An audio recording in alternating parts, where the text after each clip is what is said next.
As I've said before, survival horror is a very tough subject to take a hold of. Some win, and some lose, but with Evil Within, Shinji Mikami takes the steering wheel again and tries to drive horror fans back into the right lane. While he does succeed at making an ambitious game, I have very mixed opinions about the whole experience.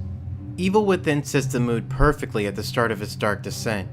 It all begins during a dark and stormy evening. Detective Sebastian Castellanos and his colleagues investigate a peculiar crime scene at a hospital where the victims were massacred with no trace of the killer. Things escalate quickly as Sebastian is blindsided and knocked out. He awakes in a foreign location, and before he knows it, he's running for his life and trying not to lose his mind. While I love the concept of its story and engaging atmosphere, The Evil Within fails to take advantage of its characters and locations. It really hurts to say I had a hard time caring about anyone, Sebastian, Joseph, or Kidman. The closest I ever gotten to giving a damn is reading Sebastian's journal entries scattered across the game. It was surprising to see that the Sebastian in the book didn't reflect the character at all. His motives and relationship with his colleagues were poorly implemented into the game, and one major plot point is never resolved or touched in the game.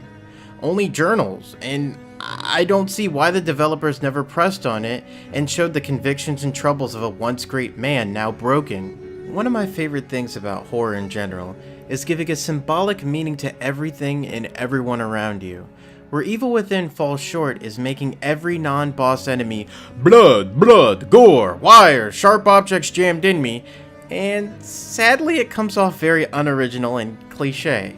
Oh, and don't get me started about certain enemies later in the game that are unforgivably unfitting in a game like this. Think back to Resident Evil 4. While not the perfect example of survival horror, the Regenerator was a scary bastard. He was tough, moved slow, inhaled and exhaled heavily, and intimidating because he could restore his body back to completion if you frantically shot at him with no thought process.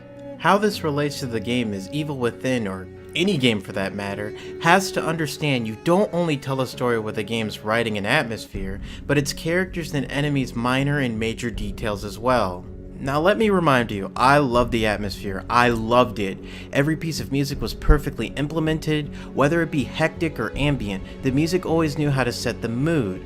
But the downside is a lot of the locations overdid the blood and gore paint job. The concept of fear is not knowing the unknown, and I actually felt it made it less scary with its excessive gore, and being part psychological horror, the game could have really utilized adding random rooms, random events, messing with Sebastian in the player's head to unsettle and disorient the player so they're never familiar with their surroundings on consecutive playthroughs, and each player would have their own story to tell and frightful experience to rant about and rave.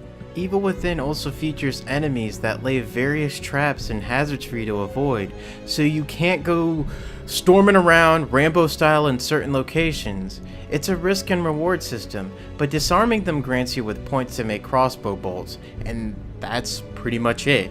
I can't think of a single use except for that one mechanic, when it could have been used for making guns, ammos, your own traps in some sort of challenging way. I really feel it was a missed opportunity. Now the meat and potatoes of the gameplay. It's more or less Resident Evil 4, 6, Shadows of the Damned mixed with bits of The Last of Us and Silent Hill. While some of that may sound great, it can come off as a laundry list of games and cause confusions to would-be buyers. Let me explain. Early on in the game, it starts off as survival horror. Later it becomes psychological horror. And lastly, it turns into a very action-heavy shooting gallery to the point where you were wondering, Mikami-san, what the fuck were you smoking? But then it decides to come back down to earth for a while, only to 180 again.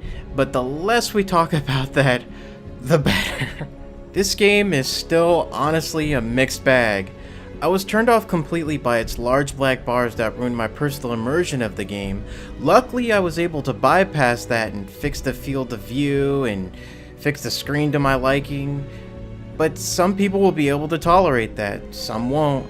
But at the end of the experience, is Evil Within worth it? That's up to you. I liked it very much, but it's hard to recommend it at full price with its flaws. I wish Mikami and his team well and look forward to a sequel in the near future, but until then, it's definitely worth a play at some point. Anyways guys, 'tis the season to be screaming, and I hope you enjoy the rest of your Halloween month.